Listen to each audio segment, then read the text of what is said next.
نحمده ونصلي ونسلم على رسوله الكريم اما بعد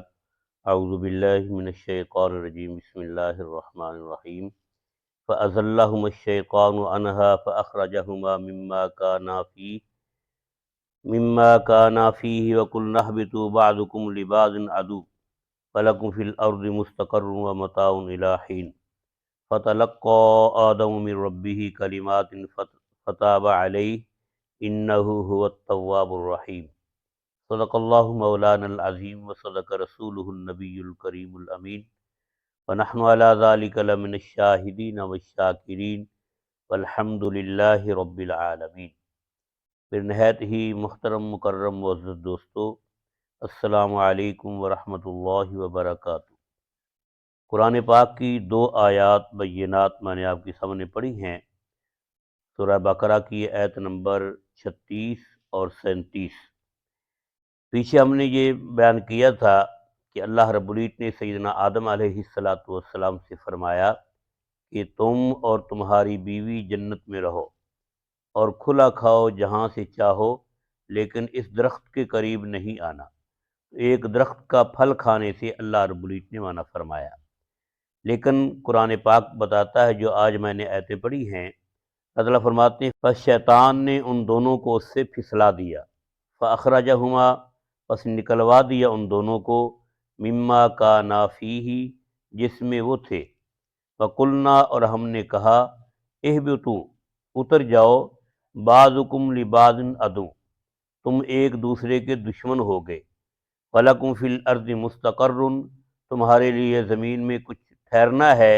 وَمَتَاعٌ إِلَىٰ حِینٍ اور ایک وقت تک فائدہ اٹھانا ہے۔ فَتَلَقَّىٰ آدَمُ مِن رَبِّهِ کلمات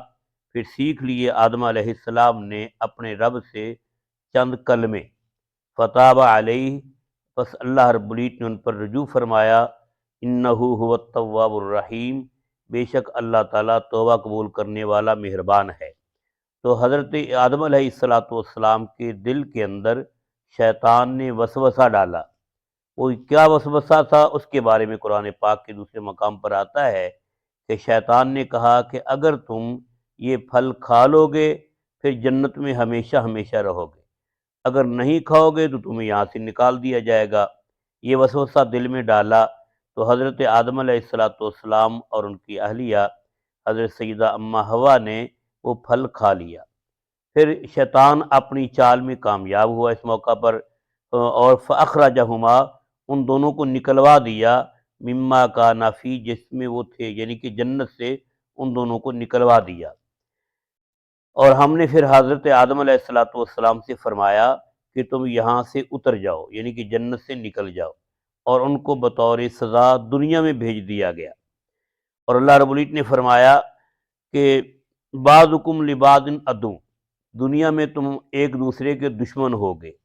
کس کے دشمن ہوگے اس کے بارے میں پھر مفسرین وضاحت کرتے ہیں کہ دونوں طرح باتیں ہیں، کہ یا تو اللہ رب العزت نے فرمایا کہ تم اور شیطان آپس میں دشمن ہوگے، شیطان اب بھی ہمارے ساتھ دشمنی نبھا رہا ہے۔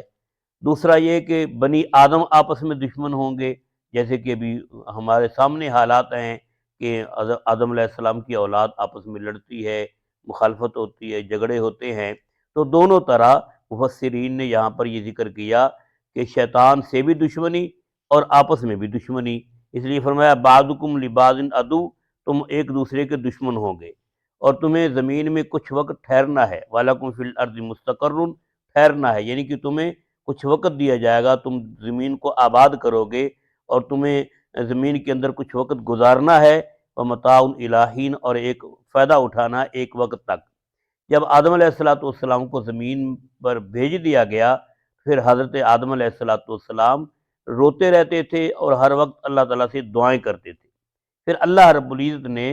ان کے دل میں یہ کلمات القاء فرمائے، فتلقى یا سیکھ لیے آدم علیہ السلام نے اپنے رب سے کلمات۔ وہ کلمات کون سے تھے، ان کے بارے میں پھر قرآن پاک میں ہی آتا ہے کہ سورہ اعراف کے اندر حضرت آدم علیہ السلام کی دعا وہ مذکور ہے، ربنا ظلمنا انفسنا وَإِن لَّمْ تَغْفِرْ لَنَا وَتَرْحَمْنَا لَنَكُونَنَّ مِنَ الْخَاسِرِينَ۔ ان کلمات سے حضرت آدم علیہ السلام نے اللہ رب العزت کی بارگاہ میں دعا کی تو اللہ رب العزت نے ان دونوں کی یعنی کہ آدم علیہ السلام اور حضرت اماں حوا کی دعا کو قبول فرمایا۔ فرمایا فتاب علیہ، اللہ رب العزت نے ان کی دعاؤں پر ان کی طرف رجوع فرمایا۔ انہ هو التواب الرحیم، بے شک اللہ تعالیٰ بڑا توبہ قبول کرنے والا مہربان ہے۔ پھر اللہ تعالیٰ نے ان کی توبہ قبول فرمائی اور سیدنا آدم علیہ السلام سے یہ جو غلطی ہوئی تھی اللہ تعالیٰ نے معاف فرما دی۔ اللہ رب العزت کے سامنے جو آدمی جتنے بھی گناہ کر کے آ جائے، یہ تو اتنی بڑی غلطی نہیں تھی، لیکن جتنے بھی کوئی گناہ کر کے آ جائے، اللہ تعالیٰ کا قرآن پاک کے اندر وعدہ ہے کہ جو بھی میرے سامنے آ کر توبہ کرے گا میں اس کی توبہ کو قبول کروں گا۔ اس لیے ہمیں اللہ رب العزت کی بارگاہ میں اپنے گناہوں سے توبہ کرتے رہنی چاہیے، کیونکہ ہم تو ہیں ہی گناہ گار، ہم سے ہزارہ غلطیاں کوتاہیاں ہوتی رہتی ہیں، تو ہمیں اللہ کی بارگاہ میں جھکنا بھی چاہیے اور اپنے گناہوں کی معافی بھی مانگنی چاہیے۔ اللہ تعالی ہم سب کو عمل کی توفیق نصیب فرمائے، آمین۔